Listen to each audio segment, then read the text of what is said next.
ہم لوگوں سے یہ کہتے ہیں کہ کھانا مت دینا چاہیے، لیکن کیا صحیح؟ یہ جو ڈبے والا سسٹم ہے نا، یہ جو ڈبے والا سسٹم ہے یہ پرانا سسٹم، ایک چیز، اور دوسرا یہ کہ اس میں تقریر نہیں ہوئی، یہ صرف ڈی جے قوالے یہ اس کا سسٹم، یہ مقرر کا سسٹم نہیں ہے۔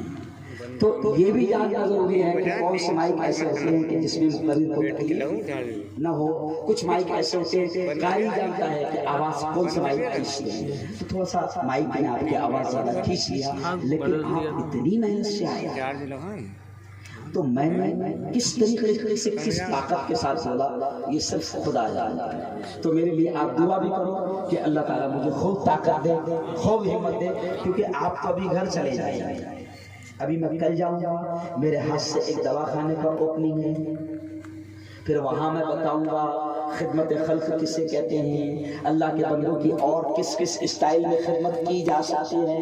تو تمہارا پروگرام تو یہ ہے کہ ابھی تم گھر پہ جا کے سو جاؤ گے، آپ کو نہیں معلوم اللہ کیسے چلا رہا ہے۔ اور یقین مانو، میں ایک بات کہہ دوں آپ کو کہ اگر عقل سے سوچے تو ایک بندہ اتنا کام کر ہی نہیں سکتا، صرف کون چلا رہا ہے؟ اللہ۔ ارے بولو اللہ۔ آپ کے یہاں جب میں آیا تو میں نے 4 گولیاں لیا، کڈنی پر اثر پڑ رہا ہے، کڈنی پر اثر پڑ رہا ہے۔ میں نے کہا مولانا سے کہ آپ عورتوں میں جو بیان ہوتا نا، آپ کو معلوم ہے عورتوں میں جو بیان ہوتا نا مولانا مفتی صاحب، تو عورتوں میں سڑا ہوا مائک رہتا ہے، سڑا ہوا مائک، ان کو معلوم ہے، سننے والوں کو کیا لگتا ہے آدھا گھنٹہ تو بولنا ہے۔ میں نے مفتی مولانا سے کہا کہ دیکھو عورتوں میں ہم کو تجربہ ہے، سڑا ہوا مائک رہتا ہے، مسجد کا مائک رہتا ہے، آخر وہی چھوا، اور وہاں بھی 1 گھنٹہ میں نے بیان کیا، اور میں نے فرقان صاحب کو یہ بھی کہا تھا کہ دیکھو عورتوں میں خراب مائک ہوتا ہے اور اس کی وجہ سے میرے اصل پروگرام پہ اثر پڑنا نہیں چاہیے۔ تو فرقان صاحب نے کہا ایک دم بیسٹ مائک ہے، کیونکہ ہر آدمی جس سے بولو مفتی صاحب ایک دم بیسٹ مائک ہے، ارے وہ تجھے نہیں معلوم، مجھے معلوم ہے۔ اور ہم ہمیشہ کہتے ہیں کہ آپ منڈپ سادہ لگاؤ، اسٹیج سڑا ہوا لگاؤ، کھانا مت دو، مگر کیا صحیح دو، ارے بولو خیر۔ اللہ آپ کی محنتوں کو قبول فرمائے، زور سے درود شریف سے ماشاءاللہ۔ ہم لوگوں سے یہ کہتے ہیں کہ کھانا مت دینا چاہیے، لیکن کیا صحیح؟ یہ جو ڈبے والا سسٹم ہے نا، یہ جو ڈبے والا سسٹم ہے یہ پرانا سسٹم، ایک چیز، اور دوسرا یہ کہ اس میں تقریر نہیں ہوئی، یہ صرف ڈی جے قوالے یہ اس کا سسٹم، یہ مقرر کا سسٹم نہیں ہے۔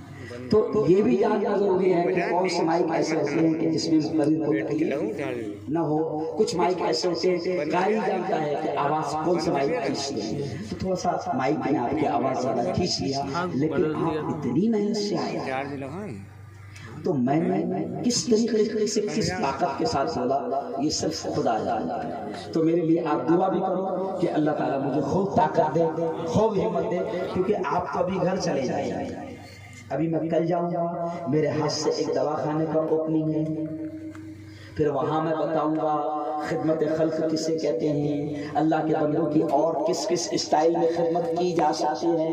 تو تمہارا پروگرام تو یہ ہے کہ ابھی تم گھر پہ جا کے سو جاؤ گے، آپ کو نہیں معلوم اللہ کیسے چلا رہا ہے۔ اور یقین مانو، میں ایک بات کہہ دوں آپ کو کہ اگر عقل سے سوچے تو ایک بندہ اتنا کام کر ہی نہیں سکتا، صرف کون چلا رہا ہے؟ اللہ۔ ارے بولو اللہ۔ آپ کے یہاں جب میں آیا تو میں نے 4 گولیاں لیا، کڈنی پر اثر پڑ رہا ہے، کڈنی پر اثر پڑ رہا ہے۔ میں نے کہا مولانا سے کہ آپ عورتوں میں جو بیان ہوتا نا، آپ کو معلوم ہے عورتوں میں جو بیان ہوتا نا مولانا مفتی صاحب، تو عورتوں میں سڑا ہوا مائک رہتا ہے، سڑا ہوا مائک، ان کو معلوم ہے، سننے والوں کو کیا لگتا ہے آدھا گھنٹہ تو بولنا ہے۔ میں نے مولانا سے کہا کہ دیکھو عورتوں میں ہم کو تجربہ ہے، سڑا ہوا مائک رہتا ہے، مسجد کا مائک رہتا ہے، آخر وہی چھوا،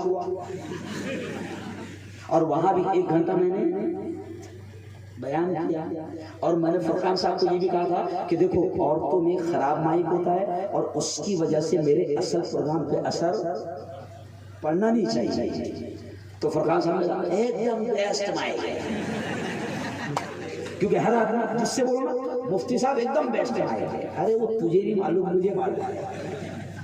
اور ہم ہمیشہ کہتے ہیں کہ آپ منڈپ سادہ لگاؤ، اسٹیج سڑا ہوا لگاؤ، کھانا مت دو، مگر کیا صحیح دو. ارے بولو خیر اللہ آپ کی محنتوں کو قبول فرمائے. زور سے درود شریف سے معلوم ہے، لیکن مائک آواز کھینچ رہا تھا، اور ظاہر ہے کہ جب ان کی محنت سے آپ لوگ آئے تو ہمارا بھی فرض بن جاتا ہے کہ چاہے کتنی بھی تکلیف ہو کم از کم آپ کا پیغام پہنچا دے. تو بڑی طاقت سے میں نے بولا ہوں، اتنی طاقت سے بولا ہوں کہ اب کل جو پروگرام ہے اس کے لیے مجھے کم سے کم صرف اللہ ہی جانتا ہے کتنی محنت کرنا ہے. آواز بیٹھ جاتی ہے، آواز بیٹھ جاتا ہے. لیکن چلیے آئیے میں نظم کے 2-3 اشعار سنا جاتا ہوں نعت کے.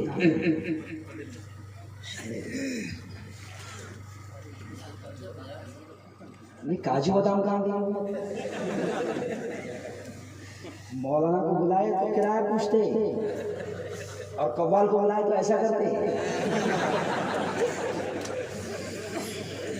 یہ امت کی غمت ہے، امت کی تو خیر آئے.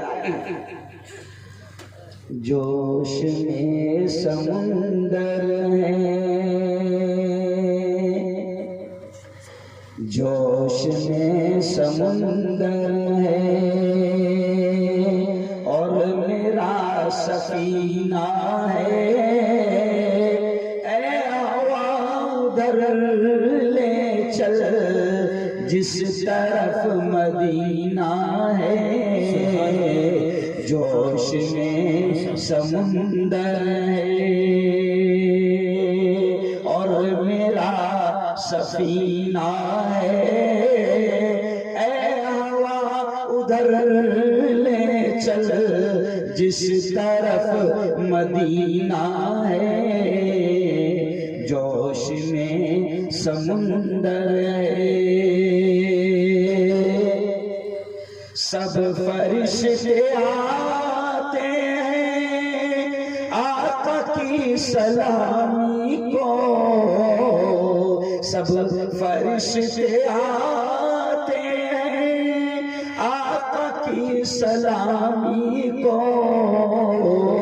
مصطفیٰ کے آنگن میں، مصطفیٰ کے آنگن میں رحمتوں کا زینہ ہے.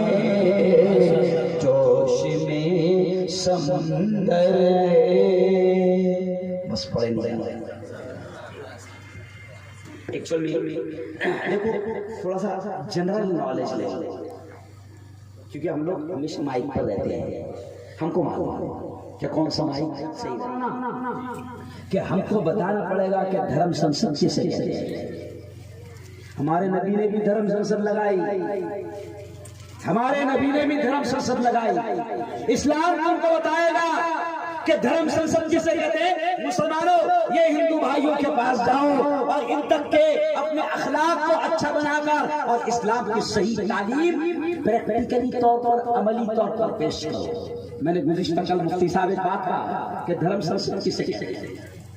دھرم سنسد میں انسانیت کی بات سکھائی جاتی ہے. دھرم سنسد میں نبی نے ہمارے دھرم سنسد لگائی اور بار بار لگائی، ہماری تربیت کی، ہم کو سکھایا، مسلمانوں کو سکھایا. ہماری دھرم سنسد میں کیا ہوتا ہے؟ ہماری دھرم سنسد میں سکھایا جاتا ہے، کیا سکھایا جاتا ہے؟ من قتل نفسا بغیر نفس او فساد فی الارض فکأنما قتل الناس جميعا. وہ لوگوں سنو سنو، ہماری دھرم سنسد میں سکھایا جاتا ہے کہ اگر تم نے، قرآن یہ کہتا ہے، پوتر قرآن یہ کہتا ہے کہ اگر تم نے کسی ایک بے قصور کو مار دیا، کسی ایک بے قصور کا قتل کر دیا، تو ہماری دھرم سنسد میں پوتر قرآن ہمیں سکھاتا ہے کہ تم اتنے بڑے مجرم بن کر، اتنے بڑے کرمنل بن کر اللہ کے دربار میں جاؤ گے جیسے تم نے تمام انسانوں کا قتل کر دیا. یہ ہماری دھرم سنسد میں سکھایا جاتا ہے. ہماری دھرم سنسد میں نبی نے ہم کو کیا سکھایا؟ سنو، ہماری دھرم سنسد میں ہم کو نبی نے کیا سکھایا؟